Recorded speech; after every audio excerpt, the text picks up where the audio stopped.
Can you discuss the basketball culture within Asia? We always like to delve into just how the game is all over the world. And, as myself living in America, and I think as my colleagues and my hosts and the journalists that we have interviewed, we kind of get stuck in just approaching the game from just a nationalistic view of just from the United States and not thinking of it as a global game. So can you kind of discuss kind of the culture of just basketball itself? I know it's getting a long-winded question, but not only just in China, but in Asia as a whole, and just your opinion, just in terms of popularity, just in terms of just how much it is part of just the culture in terms of just basketball courts, people just wanting just to get some shots up and just playing in leagues and just all the way to the professional ranks.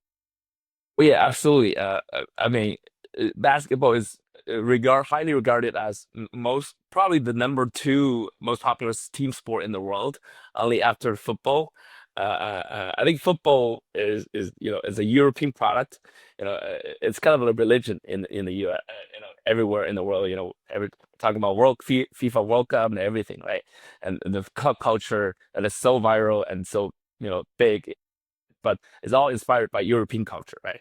I think basketball, in my view, is an American product.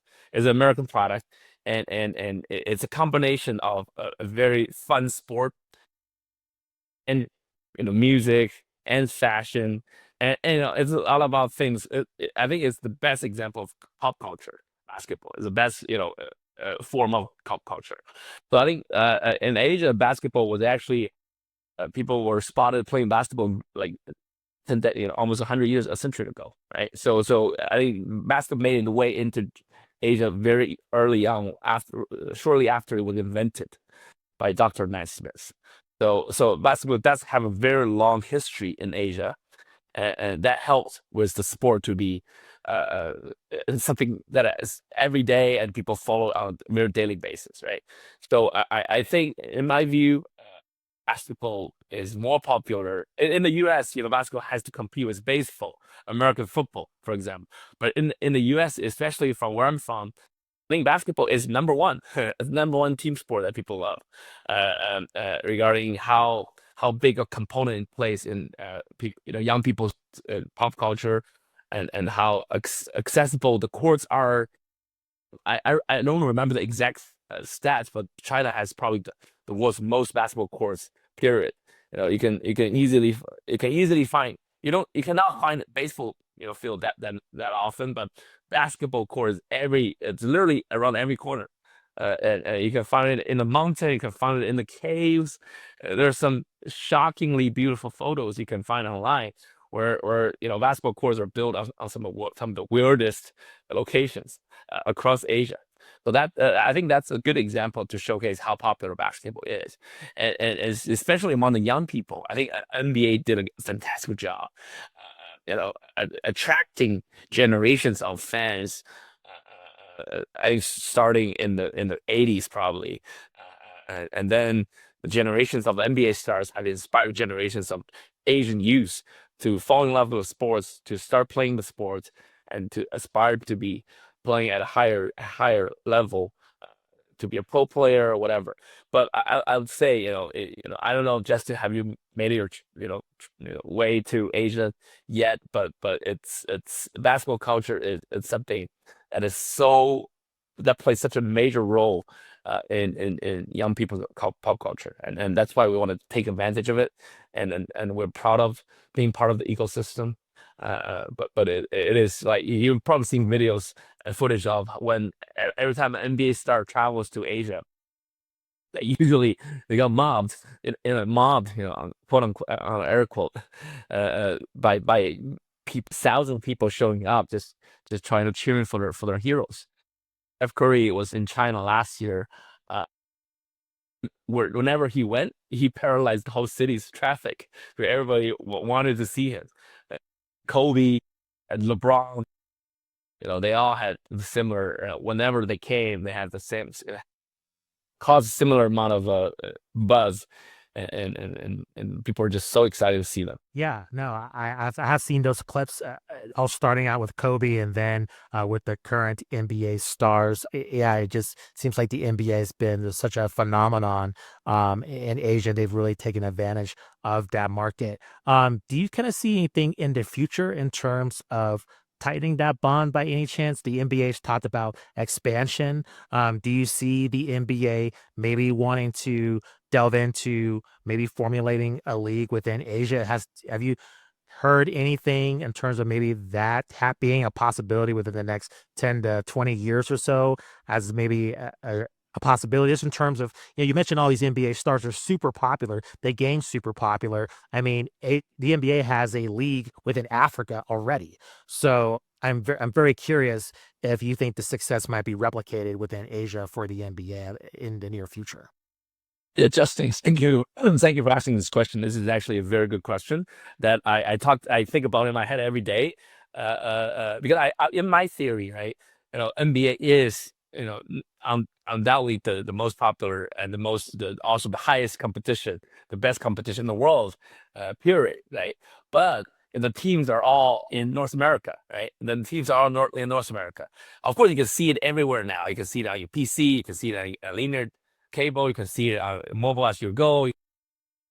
You constantly see a flood of NBA short video content on all platforms, regardless of TikTok or IG.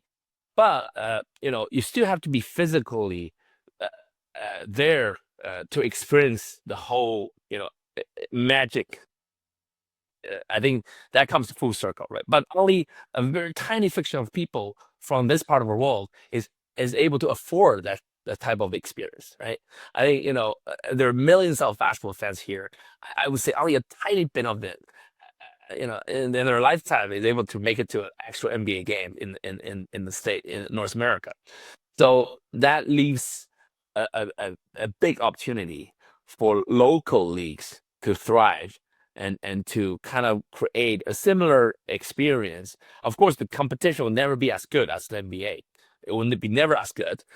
But I definitely see the future of and where there's the NBA in the States, but with more satellites projects everywhere, in the world, regardless if it's Africa or Asia or Europe, right? Because again, I think you have to be physically present in the arena to experience the sport, and also, and then you stay hooked. Otherwise, there's just too much content every day that could be consumed.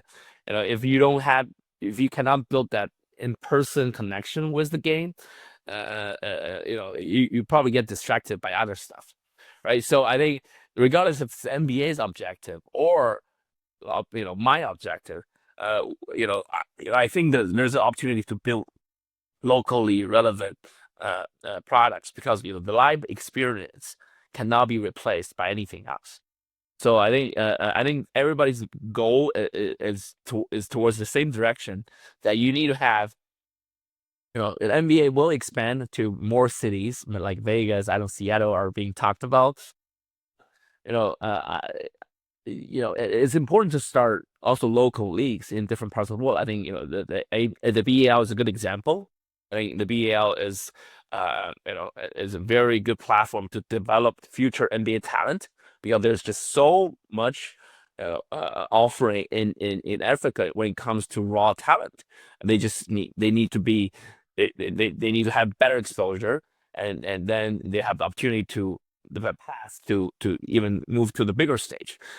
In Europe, a similar thing. I think NBA is contemplating a league with FIBA, because the talent pool is so deep, the pocket is so deep, and I think NBA sees a potential to kind of turn a switch and to building a league there that has NBA's expertise on it. In Asia, I think I'm very close, as a former NBA alum, and also I stay very close with NBA, managing people.